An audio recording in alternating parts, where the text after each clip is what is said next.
What? What? What the hell is this? Harumph. I didn't get a harumph out of that guy. Give the governor harumph. Harumph! You watch your ass. I see you shiver with anticipation. Let the show begin. Hey everybody, this is David Heretic coming at you with another edition of Reactions, Reviews, and Rants. And tonight, alright, coming back to Soundgarden. Yes, indeed, Soundgarden Fans FEELIN YOU. Come on now.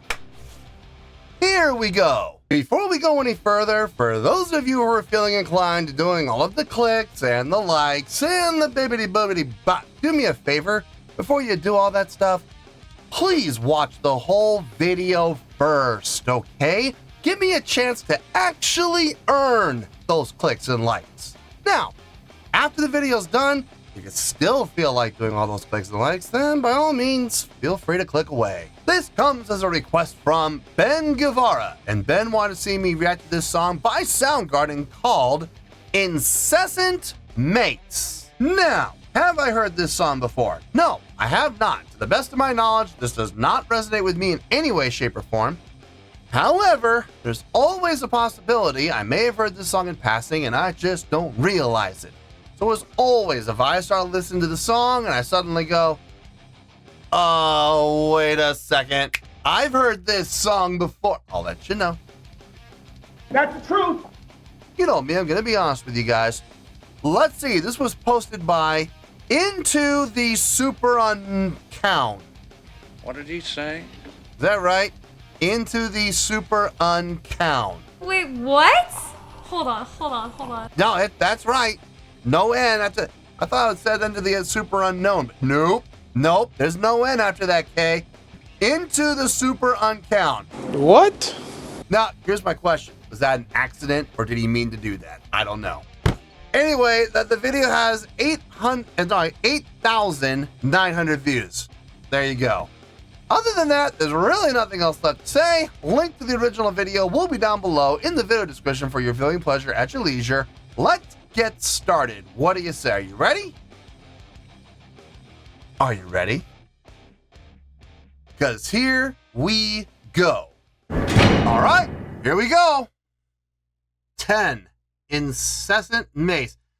Looks like we may have a live performance here, so that would make this the 10th song of the set list. Cool. All right. Oh my God. Again, this has been a long day. Every single video I've done has been over 9 minutes. This is close. It's 8 minutes and 57 seconds.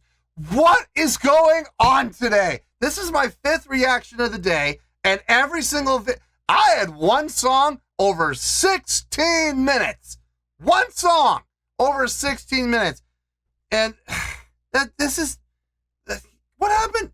What happened to the days of, having a 4.5 minute long song? What happened to those days on the channel? I don't know.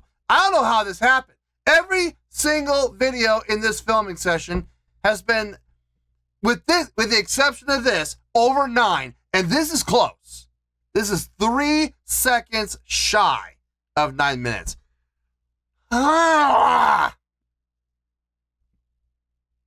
It's been a long day, folks. I'm starting to lose it. Look, if you've been watching this channel for any amount of time, you know what I'm going to say here. When it comes to long songs, if it's entertaining, if I'm enjoying it, if it's well written, well constructed, well executed, well performed, if I'm engaged, I'm not bored, it has nothing to worry about. On the flip side, it's not particularly well written, if it's not well constructed, if it's not well executed, I'm bored, I'm not engaged, I'm literally counting down the seconds for it to end. I am going to tear it to pieces. And at my state of mind right now, I know this is kind of unfair, but boy, this better be a home run. Because if it's not, I'm really going to let it have it. Okay.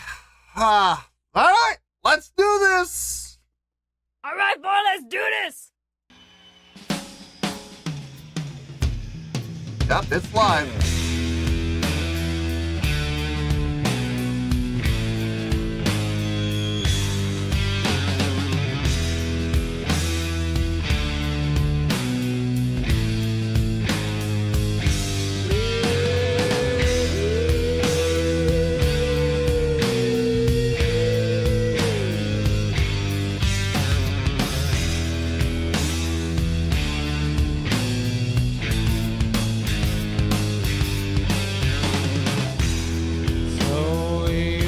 love the shirt. Marvin the Martian.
And that's all you get.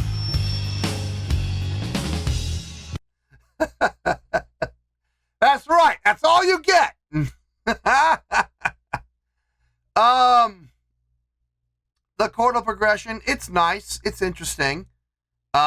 Root. So root to octave, 7, 5, 4, flat 4, 3, minor 3, 2, 1. It's interesting. I like that. Flat 4. It's major third. Same thing. But I like that chromatic usage. Root to the octave, to the flat 7 to the 5. That's pretty typical. To the 4. Okay, that's typical. 4 to the major 3, to the flat 3, to the 2, the natural 2. Skip the flat 2 and go right to the root to resolve. Interesting. It's an interesting progression. I like it. It sounds good too. This whole feel, between that riff, that consistent repeating riff, that looping riff, and that laid back 6/8 feel, this really kind of feels bluesy, but without being blues. There's no blues. It's not blues. It feels like blues, though. It's got certain aspects that are similar to blues, but without having that blues structure. But it's got the blues feels, without question. Top that off with Chris Cornell's crooning. Some really amazing sustains. Dear Lord. He sustained one note 2 times through that riff. That's not easy to do. It's been interesting. The song is definitely interesting. Now, the live show, not so much. This might be one of those situations where the live show actually ends up hurting the overall score. Not a lot happening on that stage, if I'm being honest. So I don't know. I don't know how much the live show is going to come into play here. But the song so far is doing all right. We're a little over 2.5 minutes in. That feels accurate. The time's not flying by, but at the same time, the time's not dragging either. So we're hitting for par on how the song is doing, as far as how it feels. So I don't know. Time will tell on that part, I guess. We still got another 6 minutes to go. Let's get back into it.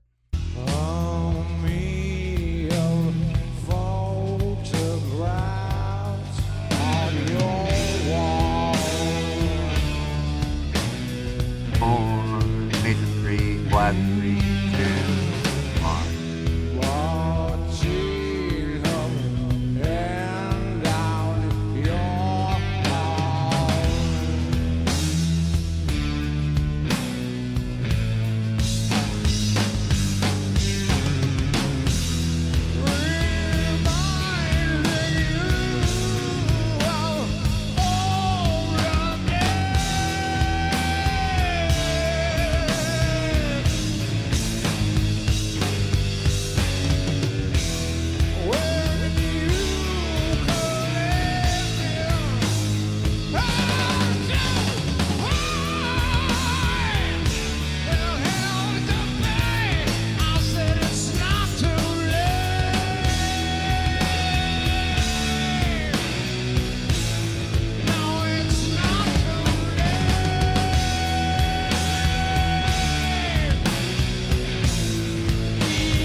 Just had a weird thought.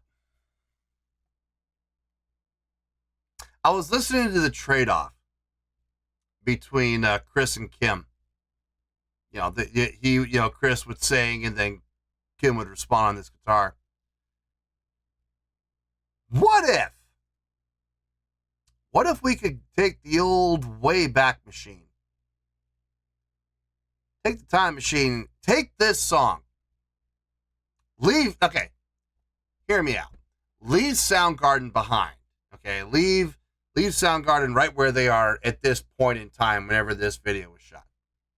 Take this song and take the time machine back to, say, 1968. Sounds about right. And let's give this song to Janis Joplin. and have Janice sing it with her band. How would that sound? I think it would sound great. This song reminds me of something that, something that Janis Joplin would sing. The type of style of song. Take a riff, just one riff, and build an entire song out of that riff. Just expand it out. And just let her go to town. Kind of like Chris is doing. I think it could work really well. I think that would be fantastic to hear. It's a shame we can't hear it. It's a shame we'll never get a chance to hear it. But it's an interesting theory. It'd be really cool to see, I think. Anyway, this song just kind of reminds me of a Janis Joplin song. It really does. I think it would be really, really fitting. From a songwriting standpoint and from a stylistic standpoint too. But where are we? 6:37. Yeah, it feels accurate. That's not bad.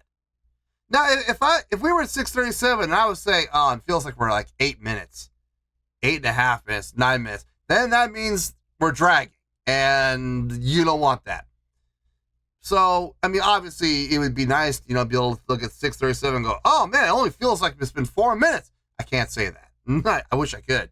But, no, it doesn't feel that way. But 6.5 minutes, yeah, that feels accurate. It feels accurate. So, we're doing all right. We're doing okay. Let's get back into this, shall we?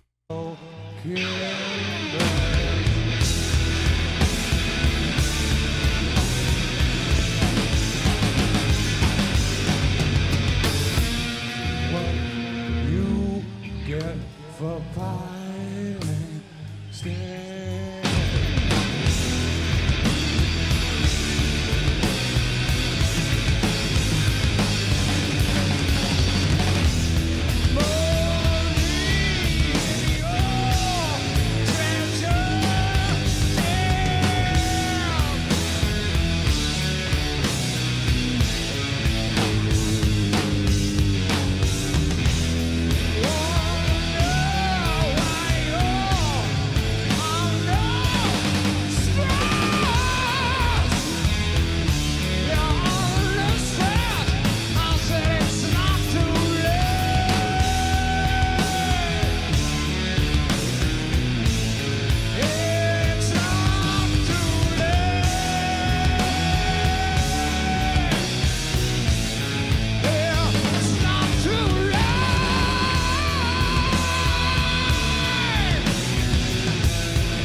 On to the next song.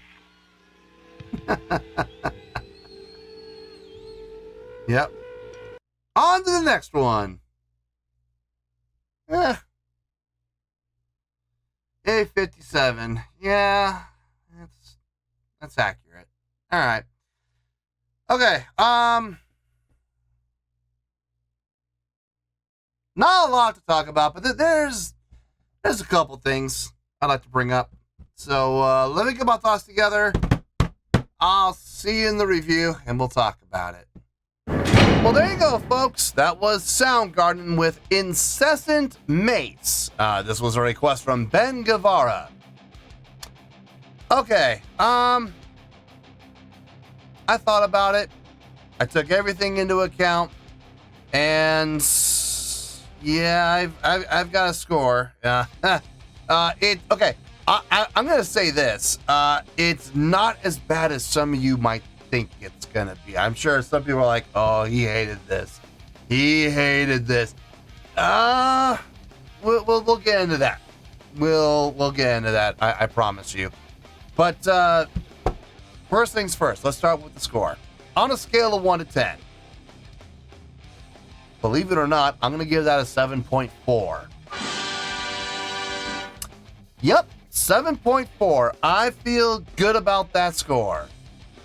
Let me tell you why. Why? Okay.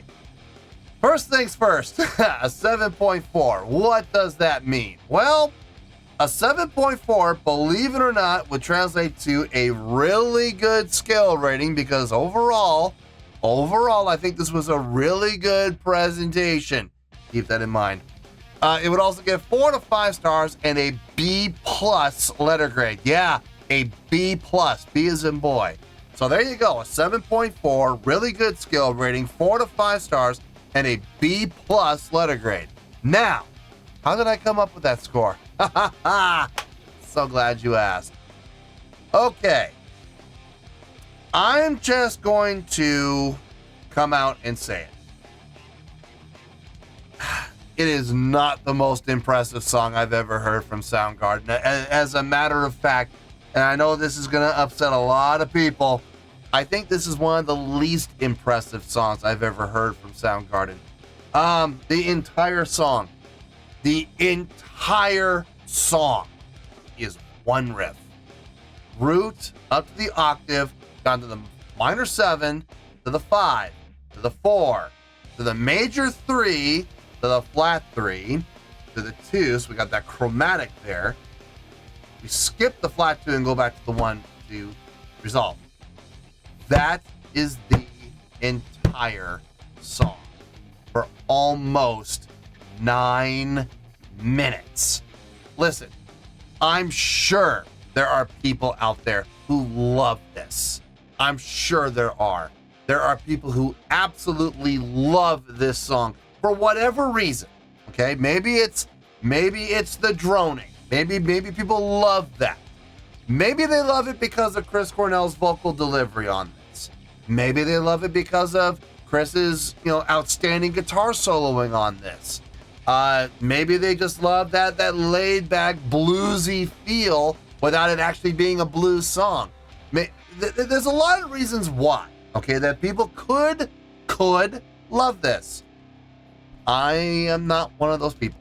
I'm sorry to say, but if I'm looking at the song objectively, looking at the chordal progression of the song, looking at the fact that there's no change in time signatures, there's no change in key signatures, there's no modulations, there's no other riff. It is literally the same riff at the exact same speed, the exact same feel for almost 9 minutes.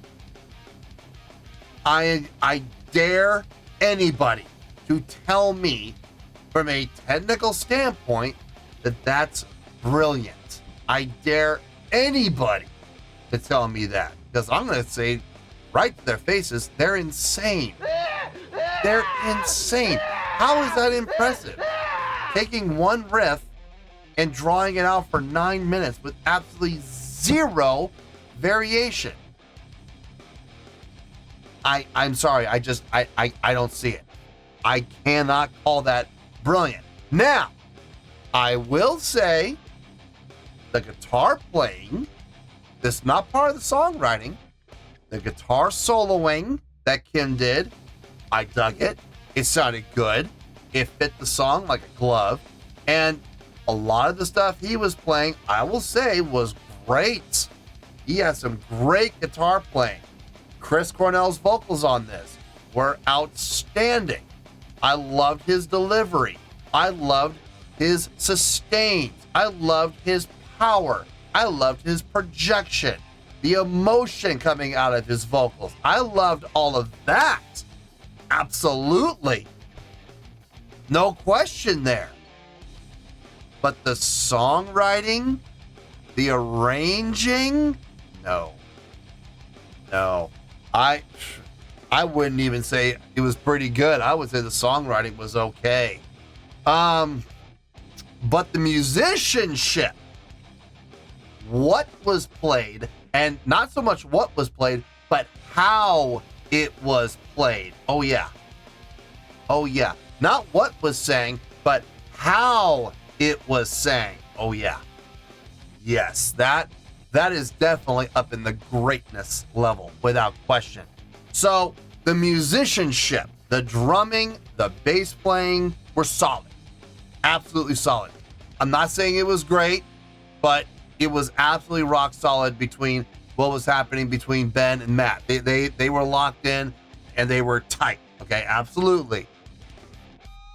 But literally the guitar playing and the vocals dragged this song, kicking and screaming out of the 5s and up into the high 6s. Okay? So low 5s to high 6s. Okay? So the song, thanks to the performance of the musicianship, the guitar playing and the vocals in particular, that is what brought us out of the low 5s up into the high 6s. But I'm giving this a 7.4. What happened there? Well, if you've been watching this channel for any amount of time, you already know what I'm gonna say. So say it with me, kids. Sing it out one time. A live show can help your score or it can hurt your score. In this case, it helped. It helped more, if I'm being honest here. When I heard the song kick off, I'm not gonna lie to you folks, I had a bad feeling about the visuals. I was wrong. I was dead wrong. I will be the first to admit that I was wrong. The live show helped the score quite a bit. Let's go down the checklist and you'll see what I'm talking about. Stage presence. Yeah, I'll give it to them. They kind of look like roadies a little bit. I mean, you wouldn't, if you didn't know who they were, you would look at them and go, well, they kind of look like roadies, but they didn't act like roadies when they were on stage. No, they were putting on a show without question. So I will give them that check for stage presence. Stage energy. Yeah, check. Big check. Not constant throughout from start to finish, but there were a number of times where they went from dead standstill to explosive stage energy, just out of nowhere. And that was nice to see. It was really nice. And we're going to come back to that, okay?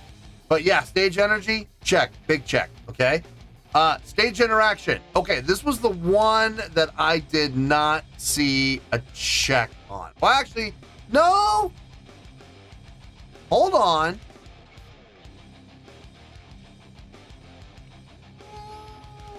Sort of. Okay. I'm going to give it a weak check. There was that point in the song where Chris Cornell and Kim were having kind of that trade-off. They were doing the call and response sort of, and Kim did come over to Chris, and they were kind of looking at each other while they were doing it. That is technically stage interaction. It was very casual, but it was there. It was the only time it was done, though, in an almost 9-minute long performance. So I am going to give it a check, but it is a weak check, a very weak check. I am going to give it to him. Crowd interaction, believe it or not, check. At the very beginning, Chris was crouching down right in front of the stage, right at the very front of the stage. And he was reaching out to the crowd and shaking hands and giving high fives and stuff. Guys, that's crowd interaction. Now, granted, it was the only time pretty much during the entire performance that anybody did any crowd interaction at all. But he didn't just, wave to the crowd or talk to the crowd. He actually took his hands, took the chance, and reached into the crowd and made physical contact with a number of people. Not just one or two, but he was down there for a while. He probably made physical contact with at least 10 to 12 people, okay? I'm going to give that the check. That is absolutely crowd interaction. It doesn't get more interactive than that. So I'm going to give that the check. Absolutely. Showmanship. This goes back to count number 2 with that explosive stage energy. Yeah, check. There was definitely showmanship there. I don't know if they were trying to put on showmanship. I don't know if there was any effort really being thought about when it comes to putting on a show. I think they may have just been, releasing steam and, blowing off energy. But, but it still looked good and it still put on a good show. So I am going to give it that check. Production, no. The lighting, I'm sorry. The lighting didn't look like it was really all that designed for the song. I didn't see any points where, the lights came down when the volume came down, and then when the volume came up, the lights came back up. I didn't see anything like that. So I don't think the light show was designed with the song. There may have been some reactionary stuff, but I don't really call that production. So, but that's okay. Production has always been bonus points. Unless you're a production-based band, which Soundgarden, to the best of my knowledge, has never been a production-based band. But in any case, the other 5, they got checks. They got all the main 5, the most important 5. They got checks on all of them. Some were weaker than others. Some were stronger than others. But this is how we got out of the high 6s, like a 6.8, 6.9. This is how we got up to 7.4. The live show, honestly, surprised me. I did not have high hopes for a visual live performance, but they surprised me, and I was very, very pleasantly surprised. The last factor for me, almost a 9-minute long song. It didn't drag. That's the important thing. It did not drag. Now, the time didn't fly by for me either. I mean, the song did kind of drone on and on and on and on, but it didn't feel like that, though. It didn't drag its feet. I didn't look at the clock and see 6 minutes and go, that's it? It feels like 10. No, that never happened, okay? It didn't fly by, okay? It didn't go by and the next thing I know, it's over and go, wow, it's over already? It only felt like 6 minutes. No. It felt like 9, okay? So here's the thing. It hit for par. That's okay. I'm okay with that. It's when it drags that I just want to absolutely just put a gun, load a gun, point it at the song, and pull it out of its misery. No, that wasn't the case here. Okay, it didn't drag, so everything was cool. It didn't gain anything, but it didn't hurt either. So, no, that's 7.4. I feel that's accurate for what they did on stage. Like I said, the songwriting, it's one of the weakest songs from a songwriting aspect that I've ever heard from Soundgarden. But their musicianship, their delivery of the song, and the live show brought us all the way up from the low 5s up to the mid 7s. So yeah, 7.4. I feel good with that score, and that's where we're going to stay. So let's wrap everything up here in a nice shiny bow, shall we? We have a 7.4, which is a really good scale rating, 4 to 5 stars, and a B+ letter grade. Take your pick, I don't care, whichever one of those floats your boat. Final word, final score, I have spoken. Well, that's going to do it for this edition of Reactions, Reviews, and Rants. Hope you all enjoyed the show. Hope I was able to entertain you. If I was able to put a smile on your face and brighten your day, then I did my job, and I'm so glad I could do it. If you guys feel like joining the fan base, go ahead and click on that button down there. If you guys want to like the video, go ahead and like the video. If you guys want to ring the bell, go ahead and ring the bell. It honestly doesn't make any difference at all to me, but if you guys feel like doing these things, well then by all means, feel free to do so. Well, that's going to do it for the night, folks. Thank you very much for watching, and as always, this is David Heretic signing off, reminding you to stay fabulous and support each other. Later. Peace.